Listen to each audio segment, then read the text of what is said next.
ഇത് ഞാൻ താമസിക്കുന്ന ബാലിയിലെ ഗ്രാൻഡ് ഇസ്താന രാമ ഹോട്ടലിന് പടിപ്പുര. ഞാനിപ്പോൾ ഇവിടെ വന്നിറങ്ങിയിട്ടേ ഉള്ളൂ. ചെക്ക് ഇൻ ചെയ്തിട്ടില്ല. ടാക്സിക്കാരനെ പറഞ്ഞുവിട്ട് ലഗേജൊക്കെ എടുത്ത് ഹോട്ടലിലെ റിസപ്ഷനിലേക്ക് നടന്നു. നല്ലൊരു ഹോട്ടലാണ്, പക്ഷേ കുറച്ച് പഴക്കമുണ്ട്. അടുത്ത കാലത്ത് നവീകരിച്ചെടുത്ത ഒരു 4 സ്റ്റാർ ഹോട്ടൽ. റിസപ്ഷനിലേക്ക് ചെല്ലുമ്പോൾ അവിടുത്തെ പെൺകുട്ടികളൊക്കെ എത്ര ഫ്രണ്ട്ലി ആണെന്ന് കാണുക. സങ്കോചമില്ലാതെ നിരന്തരമായി ടൂറിസ്റ്റുകളുമായി ഇടപെട്ടുണ്ടായ ഒരു സൗഹൃദ ഭാവം. എന്റെ ബാഗ് എടുത്ത് എനിക്ക് മുറി കാണിച്ചു തരാൻ വരുന്ന ജീവനക്കാരൻ, അദ്ദേഹം പോലും വളരെ ഫ്രണ്ട്ലിയാണ്. വയാൻ എന്നാണ് അദ്ദേഹത്തിന്റെ പേര്. വയാൻ എന്റെ ചെറിയ ബാഗുമായി മുന്നേ നടന്നു. ഞാൻ അത് കൊടുക്കാൻ തയ്യാറായിരുന്നില്ല, പക്ഷേ അദ്ദേഹം അത് നിർബന്ധപൂർവം വാങ്ങി. വിശാലമായ ആ ക്യാമ്പസിലൂടെ എന്നെ മുറി കാണിക്കാൻ കൊണ്ടുപോവുകയാണ്. അതീവ രസകരമായ ഒരു ക്യാമ്പസാണ്. ധാരാളം പച്ചപ്പ്. 2 നിലയുള്ള കെട്ടിടങ്ങളാണ് കൂടുതലും.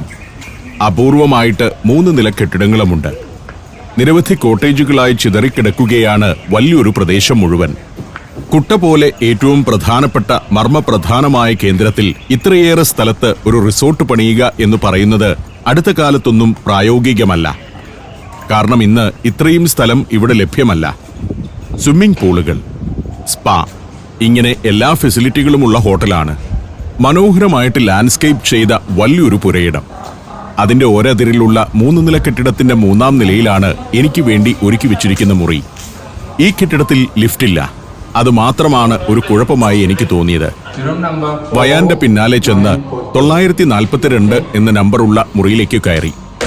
ആ നമ്പർ കണ്ടാൽ ഏത് നിലയാണെന്നൊന്നും മനസ്സിലാവില്ല. തരക്കേടില്ലാത്ത മുറിയാണ്. പുതുമയില്ല. പഴയ ഒരു ഹോട്ടലാണിത്. അതിന്റെ കുഴപ്പങ്ങളൊക്കെയുണ്ട്. ലോക്കറുണ്ട്. ഒരു കുട അകത്ത് വെച്ചിട്ടുണ്ട്. പിന്നെ അത്യാവശ്യം ഫെസിലിറ്റികളൊക്കെ റൂമിലുണ്ട്. കാപ്പിയും ചായയും ഉണ്ടാക്കാനുള്ള കെറ്റിൽ ഒരിടത്ത് ഒരുക്കി വെച്ചിട്ടുണ്ട്. ഫ്രിഡ്ജുണ്ട്. നിങ്ങൾക്ക് വേണമെങ്കിൽ വല്ലതും അതിനകത്ത് വെക്കാമെന്ന് വയാൻ പറഞ്ഞു. പിന്നെ നമസ്തേ പറഞ്ഞ് ഞാൻ കൊടുത്ത ചെറിയൊരു ടിപ്പും വാങ്ങി സന്തോഷത്തോടെ വയാൻ പോയി. ഈ കട്ടിൽ കാണുമ്പോൾ ഒന്ന് കിടന്നുറങ്ങാൻ തോന്നുന്നുണ്ട്, പക്ഷെ അതിന് സമയമില്ല. ഞാൻ ടോയ്ലറ്റിലേക്ക് നോക്കി. അതിവിശാലമായ ഒരു ടോയ്ലറ്റാണ്. നല്ലൊരു ടോയ്ലറ്റ്. ഏതാണ്ട് ബെഡ്റൂമിനോളം തന്നെ വലിപ്പമുണ്ട് ഈ ടോയ്ലറ്റിനും. ഞാൻ പെട്ടെന്ന് തന്നെ പുറത്തേക്കിറങ്ങി. കുട്ട ബീച്ചിലേക്ക് പോകണം. ഇത്തരത്തിൽ നിരവധി കഫേകളും റെസ്റ്റോ ബാറുകളുമൊക്കെ ഈ ഓരങ്ങളിലുണ്ട്. അതെല്ലാം ലോക നിലവാരത്തിൽ ഒരുക്കിയിട്ടിരിക്കുകയാണ്. പല കെട്ടിടങ്ങളുടെയും മുൻഭാഗം ഒരു ബീച്ച് ഫീലിംഗ് കൊണ്ടുവരാൻ വേണ്ടി പുല്ലുമേഞ്ഞിരിക്കുന്നു. ഞാൻ കുട്ട ബീച്ചിലെ കുട്ട സ്ട്രീറ്റിലൂടെ ഒന്ന് നടന്നു. ടൂറിസ്റ്റുകളെ കാത്ത് കുതിരവണ്ടികൾ മുതൽ നിരവധി സൗകര്യങ്ങൾ ഒരുങ്ങിയിരിക്കുന്നുണ്ട്. കുതിരവണ്ടികളൊക്കെ വളരെ പ്രൗഢിയോടെ ഭംഗിയോടെയാണ് ഒരുക്കി വെച്ചിരിക്കുന്നത്. ടൂറിസ്റ്റുകളിൽ ചിലർ ബൈക്കിൽ പോകുന്നത് അവരുടെ പട്ടികളുമായിട്ടാണ്. പെറ്റ്സുമൊത്തമുള്ള ടൂറിസം. പട്ടിയും ടൂറിസ്റ്റാണ്. വിദേശികൾ അവരുടെ പെറ്റ്സുമായിട്ട് ഇവിടെ വരാറുണ്ട്. ധാരാളം ഷോപ്പുകളാണ് തെരുവിന്റെ ഓരങ്ങൾ മുഴുവൻ. അതെല്ലാം ടൂറിസ്റ്റുകൾക്ക് വേണ്ട സാധനങ്ങൾ വിൽക്കുന്ന കടകളാണ്. പുരുഷന്മാർക്കും സ്ത്രീകൾക്കും ബീച്ചിലേക്ക് പോകുമ്പോൾ ധരിക്കാനുള്ള വസ്ത്രങ്ങളും ഉൾനാടുകളിൽ സഞ്ചരിക്കുമ്പോൾ ധരിക്കാനുള്ള വസ്ത്രങ്ങളും തൊപ്പി, ടീഷർട്ട്, സൺഗ്ലാസ്, സൺക്രീം എന്ന് വേണ്ട എല്ലാമുണ്ട്.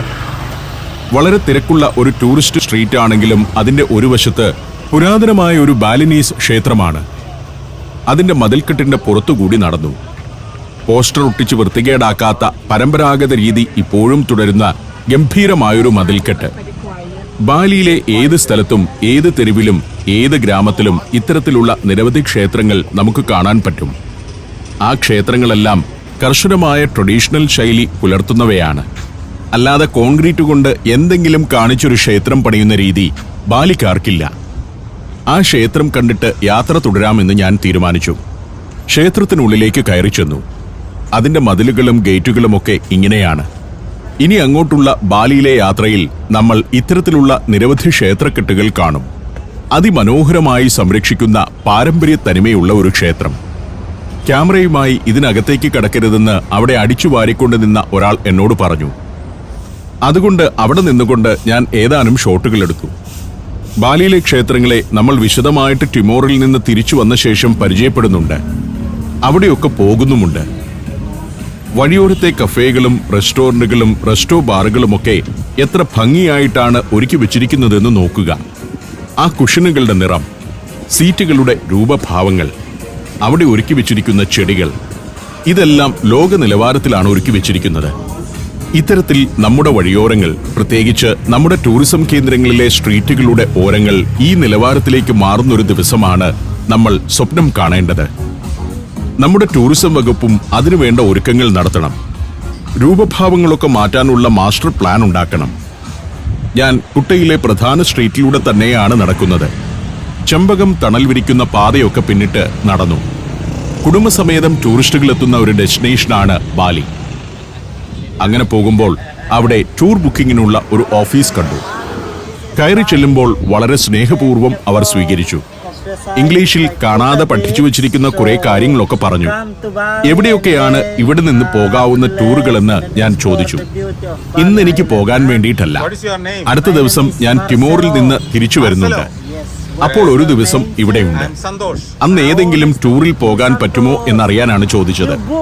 പുള്ളി കാണാതെ പഠിച്ചു വച്ചിരിക്കുന്ന ഒരു സാധനം എന്റെ മുന്നിൽ വിളമ്പി. ഇവിടെ നിന്ന് ഒരു ദിവസത്തെ ടൂറുള്ള ഒരു ക്രൂസ് ഉണ്ടത്രേ. ആ വൺ ഡേ ടൂറിന് ഫീസ് 10 ലക്ഷം റുപ്പിയയാണ്. 1 മില്യൺ റുപ്പിയ. 10 ലക്ഷം റുപ്പിയ എന്നൊക്കെ പറയുമ്പോൾ നമ്മുടെ ഒരു 5000 രൂപയെ വരൂ എന്നുള്ളത് വേറെ കാര്യം. ഞാൻ പറഞ്ഞു, എനിക്ക് ഇന്ന് പോകാനല്ല, നാളെ രാവിലെ ഞാൻ വേറൊരു രാജ്യത്തേക്ക് പോവുകയാണ്. അത് കഴിഞ്ഞ് തിരിച്ചു വരുമ്പോൾ ടൂറിന് പോകാനാണ് ഉദ്ദേശിക്കുന്നതെന്ന് പറഞ്ഞപ്പോൾ പുള്ളിയുടെ താല്പര്യം ഇത്തിരി കുറഞ്ഞു. പുള്ളിക്ക് മനസ്സിലായി ഞാൻ ഇനി തിരിച്ചു വരാനുള്ള സാധ്യതയൊക്കെ വളരെ കുറവാണെന്ന്. അവിടെ നിന്ന് ഇറങ്ങി നടക്കുമ്പോൾ വഴിയോരത്തെ മറ്റൊരു ആകർഷണം മണി ചേഞ്ചർ ഓഫീസുകളാണ്. ഇത് മണി ചേഞ്ചർ ഓഫീസുകൾ മാത്രമല്ല, ടൂർ ബുക്കിംഗ് സെന്റർ കൂടിയാണ്. പലതരത്തിലുള്ള ടൂറുകൾക്കുള്ള സൗകര്യങ്ങൾ ഇവർ ഒരുക്കുന്നുണ്ട്. അവിടവും പിന്നിട്ട് ഞാൻ നടക്കുമ്പോൾ പല റെസ്റ്റോറന്റുകളിലേക്കും ആളെ വിളിച്ചു കയറ്റാൻ മെനു കാർഡുമായി കാത്തുനിൽക്കുന്ന പെൺകുട്ടികൾ. രാത്രിയാവുന്നതോടെ വളരെ സജീവമാകുന്ന നൈറ്റ് ലൈഫിന്റെ ഒരു കേന്ദ്രമാണ് കുട്ട ബീച്ചിന്റെ ഓരത്തുള്ള ഈ സ്ട്രീറ്റ്. വഴിയിലൂടെ വ്യത്യസ്ത രൂപഭാവങ്ങളുള്ള ചില വാഹനങ്ങൾ കടന്നുപോകുന്നു. ബാലി ബിയർ സൈക്കിൾ എന്നാണ് ഇതിന്റെ പേര്. ഓടുന്ന ഒരു ബിയർ പാർലർ എന്ന് പറയാം. ഇതിനകത്ത് ബിയർ കുടിച്ചുകൊണ്ടിങ്ങനെ നഗരത്തിലൂടെ സഞ്ചരിക്കാം. വേറൊരു ഭാഗത്തൊരു പടിപ്പുര കടന്നെത്തുന്നത് ബീച്ചിലേക്കാണ്. വളരെ ലൈഫുള്ള ഒരു ബീച്ചാണ് കുട്ട ബീച്ച്. അവിടെ കനലിൽ ചുട്ടെടുക്കുന്ന മക്കച്ചോളം. പ്രധാനമായിട്ടും ഇവിടെ വിൽക്കുന്നത് ബിയറാണ്. ബാലിയിലെ ഏറ്റവും നീളമുള്ള ബീച്ചുകളിലൊന്നാണ് ഈ കുട്ട ബീച്ച്. സാധാരണഗതിയിൽ വളരെ സജീവമായൊരു ബീച്ചാണ്. ഇപ്പോൾ 3 മണി കഴിഞ്ഞ നേരമായതുകൊണ്ടാണോ എന്നറിയില്ല, ബീച്ചിൽ പൊതുവെ ആൾ കുറവാണ്. ആളുകൾ ഉച്ചമയക്കത്തിൽ ഹോട്ടൽ മുറിയിലിരിക്കുന്ന സമയമായിരിക്കാം. സർഫ് ബോർഡുകളാണ് ഒരു ഭാഗത്ത് വാടകയ്ക്ക് കൊടുക്കാൻ നിരത്തിവെച്ചിരിക്കുന്നത്. സർഫിംഗ് പഠിപ്പിക്കുന്ന ധാരാളം സ്ഥാപനങ്ങളുമുണ്ട് ഇവിടെ. ഈ ബീച്ചിൽ ഏറ്റവും വിൽപ്പനയുള്ളത് കരിക്കിനും ബിയറിനുമാണ്. കുട്ട ബീച്ച് കുട്ട ഏരിയയിലെ ഒരു പ്രധാന ആകർഷണമാണെങ്കിലും ബാലിയിൽ നിരവധി മറ്റു ബീച്ചുകളുമുണ്ട്. എങ്കിലും കുട്ട ബീച്ചിൽ ധാരാളം ആളുകളുണ്ടാകും. ഒരു ആഘോഷത്തിന്റെ ബീച്ചാണ് കുട്ട ബീച്ച്. അതായത് വെയിൽ കാഞ്ഞ് സ്വകാര്യതയിൽ വിശ്രമിക്കുന്ന ഒരു സ്ഥലമല്ല.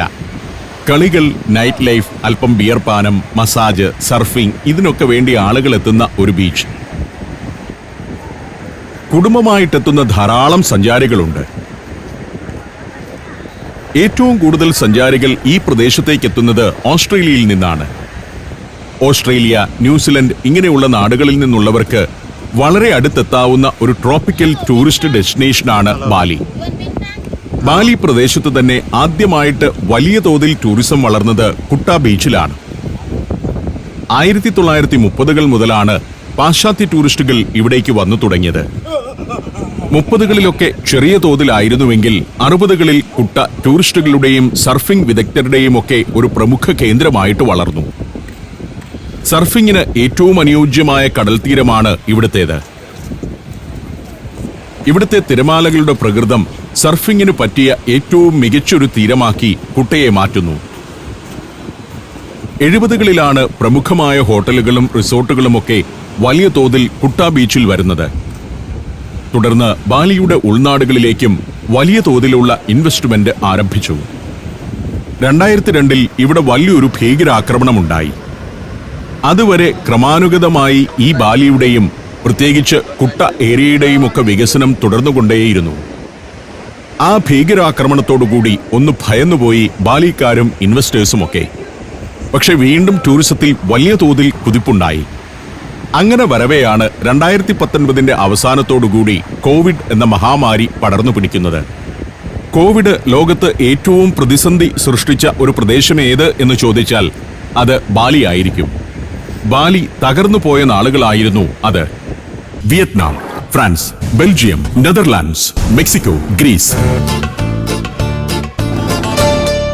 സഞ്ചാരം വോളിയം നമ്പർ 18.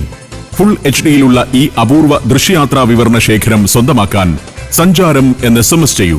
ഫോൺ 9955444222. ഈ കുട്ട ബീച്ചിലെ ഒരു പ്രധാന ബിസിനസ് സർഫ് ബോർഡുകളുടെ വാടകയ്ക്ക് നൽകലാണ്. നിരവധി സ്ഥാപനങ്ങൾ എന്ന് പറയാൻ കഴിയില്ല, വ്യക്തികളാണ്.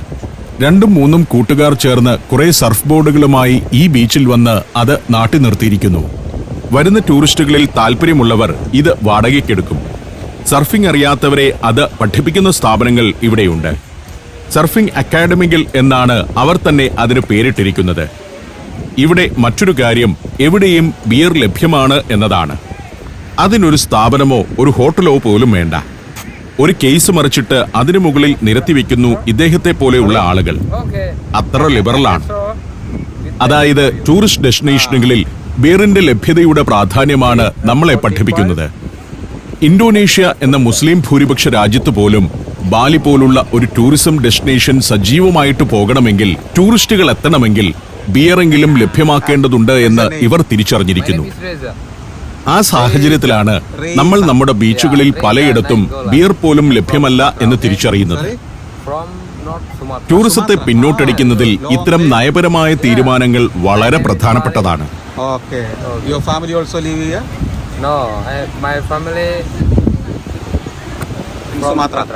നമ്മുടെ 179 രൂപയ്ക്ക് തുല്യമായ വിലയാണ് ഒരു കുപ്പി ബിയറിന് ഇവിടെ. മറ്റൊരു പ്രധാന കാര്യം ചിന്തിക്കേണ്ടത്, ഈ ബിയർ ഇവിടെ വിറ്റതുകൊണ്ട് ഒരു സാമൂഹിക പ്രശ്നവും ഉണ്ടാകുന്നില്ല എന്നതാണ്. ഒരാളും ഇവിടെ അലമുണ്ടാക്കുന്നില്ല. ടൂറിസ്റ്റുകൾ അതിന്റെ പേരിൽ സദാചാര വിരുദ്ധ പ്രവർത്തനങ്ങളിലൊന്നും മുഴുകുന്നില്ല. നാട്ടുകാർ ആ ബിയർ കുടിച്ചിട്ട് ഇവിടെ തലകുത്തി മറിയുന്നില്ല. അവിടെ കുടുംബസമേതം വരുന്നവരും കൂട്ടുകാരുമൊത്തു വരുന്നവരുമൊക്കെ കാറ്റുമേറ്റ് കുടയുടെ കീഴിൽ ഓരോ ബിയറും നുകർന്നുകൊണ്ട് അങ്ങനെ ഇരിക്കുന്നു.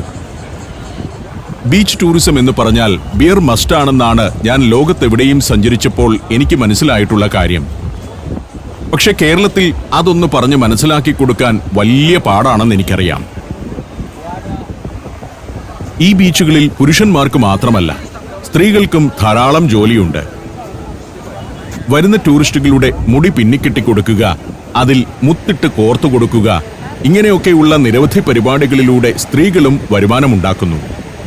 നമ്മളൊരു ബിയറുമായിട്ട് കസേര പിടിച്ച് കാറ്റുകൊണ്ട് അവിടെ ഇരുന്നാൽ ഈ സ്ത്രീകൾ അടുത്തു വന്ന് ചോദിക്കും, തല, പിടലി, പുറം ഒക്കെ മസാജ് ചെയ്ത് തരണോ?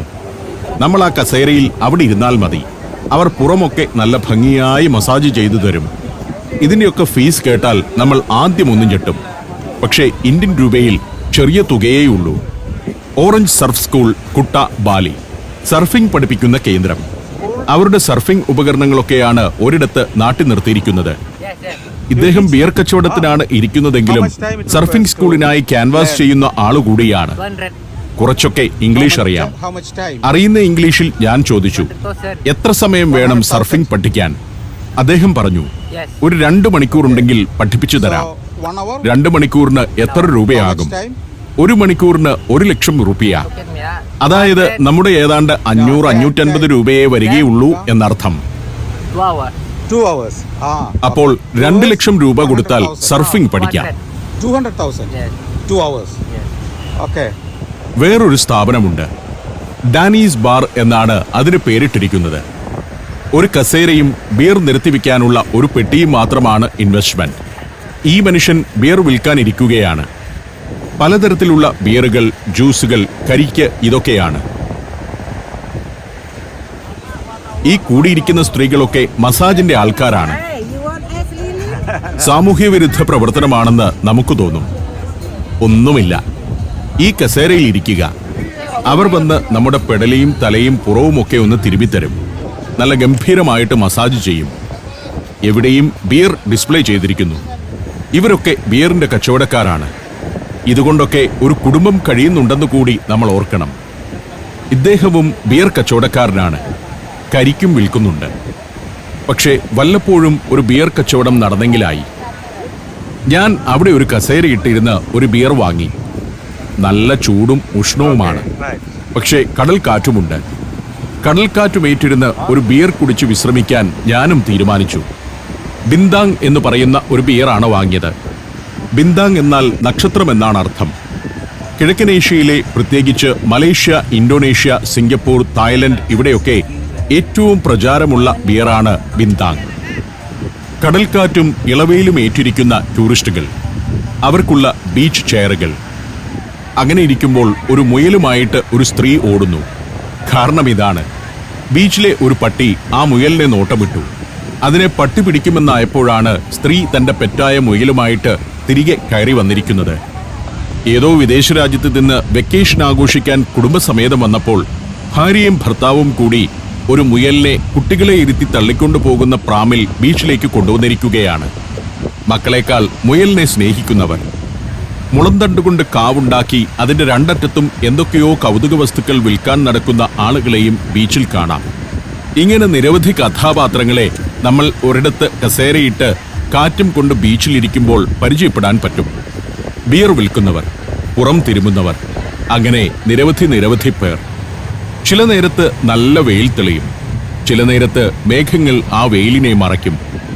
ഈ കുട്ടാ ബീച്ചിലെ നിരവധി ചെറുപ്പക്കാർക്ക് തൊഴിൽ കിട്ടുന്നൊരു മേഖലയാണ് സർഫിംഗ് പഠിപ്പിക്കുന്ന സ്ഥാപനങ്ങൾ. സ്ഥാപനമെന്ന് പറഞ്ഞാൽ ഒരു കെട്ടിടമൊന്നുമില്ല. കുറെ സർഫ് ബോർഡുകൾ സ്റ്റാൻഡിൽ ഇങ്ങനെ കുത്തി നാട്ടി വെച്ചിട്ടുണ്ടാകും. വൈകുന്നേരം നല്ല തിര വരുന്ന സമയമാകുന്നതോടുകൂടി ഇവർ ഈ സർഫ് ബോർഡൊക്കെ മണലിലേക്ക് ഇറക്കി വയ്ക്കും. അപ്പോഴേക്കും അവിടെ സർഫിംഗ് പരിശീലനം ആവശ്യപ്പെട്ട് ടൂറിസ്റ്റുകളെത്തും.